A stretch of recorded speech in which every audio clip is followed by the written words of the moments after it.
E o anjo diz para você hoje: eu agarro na tua mão, mas saia daí onde você está preso. Glória a Deus. Retira-te, esforça-te, luta. Vamos lutar, vamos batalhar, por mais que o diabo grude, por mais que o inimigo agarre. Nós temos que vencer. O reino dos céus é tomado à força. Não é que a conversão do povo é a força, mas o reino dos céus é tomado à força. Temos que ter coragem. Depressa, foge daí, escapa. Veja a luz do anjo chegando. Veja o teu libertador. Ele é Jesus que fala contigo. Aleluia.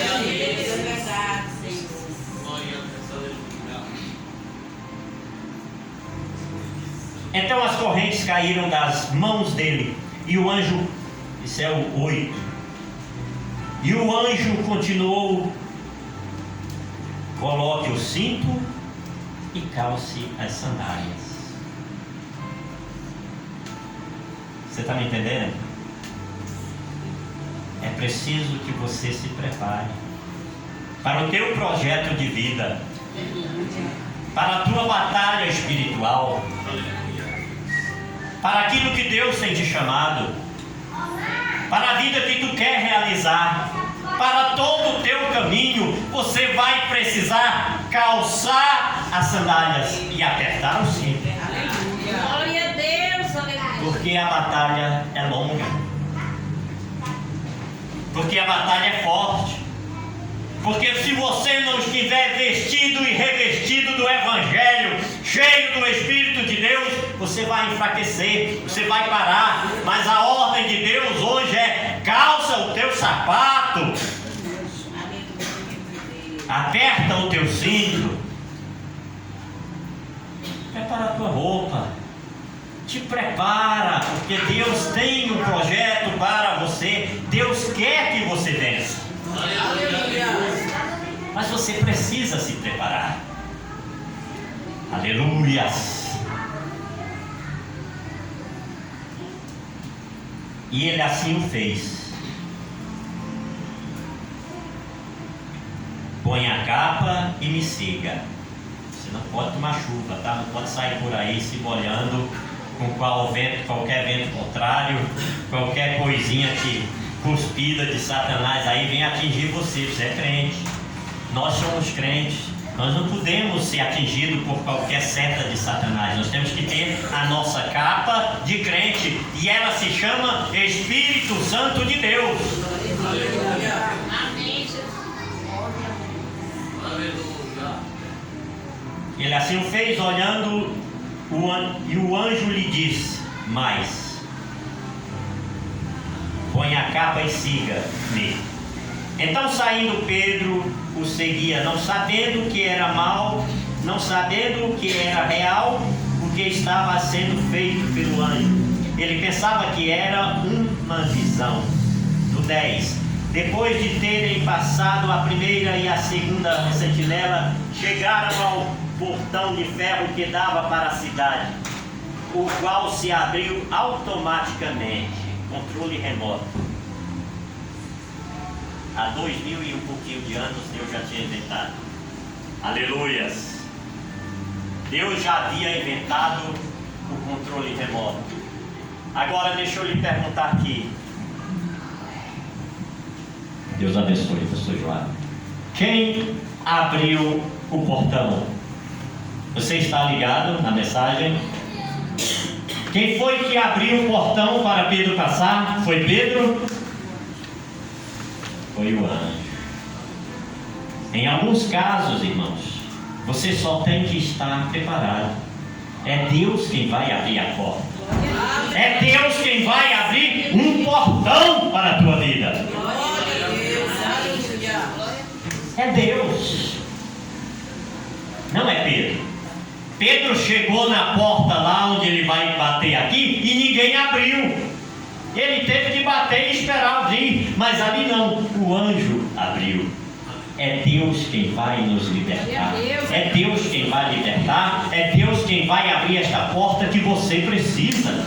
É Deus quem vai te tirar desta prisão. É Deus.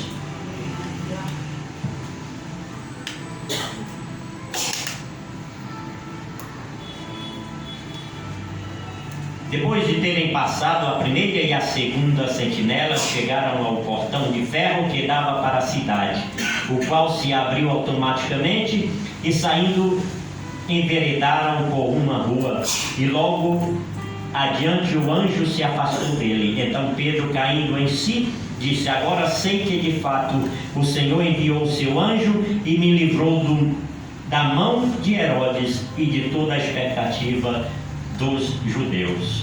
Sabe o que significa isso aqui? Eu estou correndo já porque eu tenho 1 minuto. Que Deus te livra da expectativa do diabo e da expectativa do mundo. Glória a Deus. É Deus quem te livra. É Deus quem nos livra. Aleluia. Aleluia, Deus. E eu falo que exposição é difícil porque eu não estou nem na metade do capítulo e eu vou parar aqui. Mas veja só, ao se dar conta disso, Pedro resolveu ir à casa de Maria, mãe de João, também chamado Marcos, onde muitas pessoas estavam congregadas e oravam. Quando ele bateu à porta da frente, uma empregada chamada Rode foi ver quem era. Reconhecendo a voz de Pedro, ficou tão alegre que nem o fez entrar, mas voltou correndo para anunciar que Pedro estava à porta. Então os outros disseram: você está louca. Ei, em algum momento o que você vai ver vai te surpreender, de tal forma que ninguém vai acreditar no que você está vendo. Isso acontece muito quando nós temos, pastor José, um projeto de vida mirabolante, uma ideia que Deus nos dá, que às vezes é melhor você nem contar para ninguém, porque que eles vão dizer que você está louco. O que eles vão dizer é que nós não podemos pensar assim, porque nós não vamos conseguir. Esse é o tipo de crente que não está orando pela igreja. Esse é o tipo de crente que não está no Espírito. Esse é o tipo de crente que não está no mesmo Espírito que a igreja do Senhor está. Você ficou louco? Ela, porém, persistia em afirmar que era verdade. Então disseram: é o anjo dele. Mais uma falácia. Tem gente na igreja achando que tem anjo da guarda. Não sei se nessa, mas em outras igrejas tem. Tem gente na igreja atrás de falácias e tradições dos judeus e dos povos que nem crentes são, mas estão na igreja. Quando você diz que a bênção está chegando, ele diz que nada. Isso é teu anjo da guarda quem vai te dar. Alguma coisa assim, algo tão besta quanto o que eu falei agora. Eu só vou ler aqui, tá? Eu ia falar sobre Herodes, quem era Herodes, porque a exposição exige que você dê um pano de fundo, assim, para que a igreja entenda melhor. Mas eu vou terminar lendo aqui e acabando, porque Deus já nos abençoou. Aleluia, Deus. Enquanto isso, Pedro... é o anjo dele. Enquanto isso, Pedro continuava batendo. Quando abriram a porta, viram-no e ficaram admirados. Ele, porém, fazendo-lhes sinal com a mão para que se calassem, contou-lhes como o Senhor tinha tirado da prisão, e acrescentou: anunciem isso a Tiago e aos irmãos. Esse Tiago aqui não era o Tiago que foi morto. Esse Tiago era o Tiago, irmão de Jesus, tá, gente? E Pedro estava preocupado com esta obra. Enquanto ele estava sendo perseguido, fugindo e indo para outros lugares, já mandou um recado para um membro da igreja, um outro apóstolo, que não era um dos 12, tá? E saindo foi para outro lugar. Quando amanheceu, houve grande alvoroço entre os soldados sobre o que teria acontecido com Pedro. Herodes, tendo procurado e não achado, submetendo as sentinelas a interrogatório, ordenou que se aplicasse a pena de morte. Aleluias. Ordenou que se que eles fossem mortos. No Império Romano, quando um preso era entregue a um soldado, se ele deixasse aquele preso fugir, ele pagava com a vida, tá? Foi isso que Herodes entendeu, foi isso que aconteceu com aqueles homens que guardavam a pedra. E descendo da aldeia para Cesareia, Herodes passou ali algum tempo. Eu vou ler isso aqui e vou terminar, para que não fique muito longo. Havia uma séria divergência entre Herodes e os moradores de Tiro e de Sidom. Estes, porém, de comum acordo se apresentaram a ele depois de obter o apoio de Blastus. Flávio Joséfo diz que Blastus, que aconteceu esse fato, mas ele não fala de Blastus, nem que os judeus conseguiram aquilo com Herodes, essa audiência com Herodes através de corrupção. Os judeus não, os libaneses, né, que Tiro e Sidom era o país do Líbano. E depois de obter o apoio de Blasto, que era assessor do rei, pediram para paz, porque a terra deles recebia alimento do país do rei. Em dia designado, Herodes, vestido de traje real, assentado no trono, dirigiu-lhes a palavra, e o povo gritava: é voz de um Deus e não de um homem. Para terminar, Herodes, após fechar um acordo diplomático, ele foi discursar para aqueles políticos, deputados, senadores daquele outro país, juntamente com todas as autoridades do seu reino. E ele vestiu a sua roupa, dizem os historiadores que era uma roupa de prata, com detalhes de ouro. E quando ele pousava de frente ao púlpito, o sol batia e aquilo iluminava. E ele discursava tão grande, com tanto furor, que quando ele começou a falar, o povo começou a dizer: é voz de Deus e não de homens. Lembra que lá no início eu falei dos imperadores que receberam o título de Deus? O Augusto Otaviano, o primeiro, e o quarto, Cláudio, imperador Cláudio. Pois é, Herodes recebeu aqui um elogio e ele gostou. Queria ser Deus, não glorificou ao Senhor. E eu aqui, pastor José, trago uma menção, porque muitos são os oradores que chegam ao púlpito da igreja do Senhor, vestido que nem os pavões, relógio Rolex no pulso, pulseira e cordão de ouro, sapato de cromo alemão, terno da melhor qualidade. E quando ele prega e a igreja da glória, ele acha que é para eles, pastor. E a igreja do Senhor é tão boba, tão enfraquecida, que corre atrás desses lixos. Verdade, Senhor. Eu estava ontem, pastor. Veio uma menina do patriarca lá para o centro da cidade e estava eufórica, porque ia ver um showzinho de um certo pregador, que eu não vou falar o nome, não vou dar golpe para ele. Pregador de coach. E eu perguntei para ela: escute, você é crente? Sou, mas não sou fanática não. E eu disse a ela: moça, pois eu sou muito fanático. Ela falou: sou fanático. A Bíblia diz que o crente é crente pela loucura da pregação. Se você não se apegar à igreja, à palavra de Deus, se você não for fanático, você não cumpre a palavra de Deus. Como é que você é crente? Aí ela estava indo lá. Aí eu fiz outra pergunta: e quem é o pregador? Ela falou o nome. Aí puxou o celular e me mostrou: olha que lindinho. Lindinho. Olha só o que ela estava fazendo indo da igreja.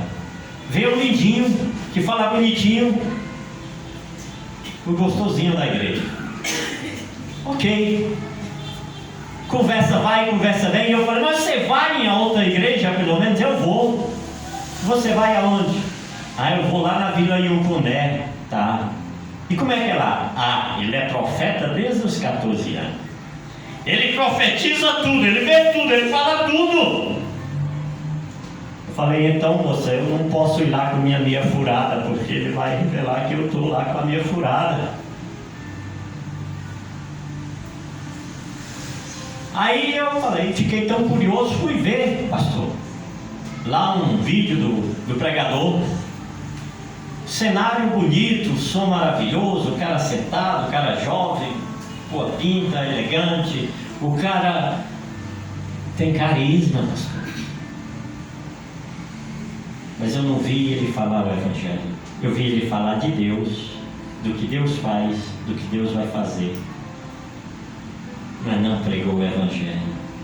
Que situação, que pena, que lástima, que desgraça, irmãos. Aí eu fui entender por que aquela moça deu referência de 2 homens, mas não se referiu a Cristo. Você, igreja de Deus, não pode ser essa pessoa que vem para a igreja atrás de homens, atrás de pregador ou atrás de mulheres. O teu foco, o teu direcionamento é Deus. Não é Herodes, não é o pregador, não é o orador, não é o jeito que eu falo, não é o que eu falo, mas o que Deus fala contigo. Glória a Deus, aleluia. Eu sou um caco de barro aos pedaços, e quando eu prego eu devo ser o menor dos cacos. E diz a Bíblia que Herodes gostou daquele culto que fizeram a ele, mas a Bíblia diz que o anjo de Deus o tocou e os vermes o atacaram, e por baixo daquela roupa luminosa, cheirosa e de grande aparência e riqueza, os vermes freviavam sobre sua pele, e se você olhasse, você ia sentir nojo, porque eu já vi um burro quando era adolescente, um animalzinho, a sofrer de uma bicheira, e você olhava de dentro para fora, você via os órgãos daquele animal sendo comido. Eis o futuro daquele que não glorifica a Deus. Me entendem, igreja?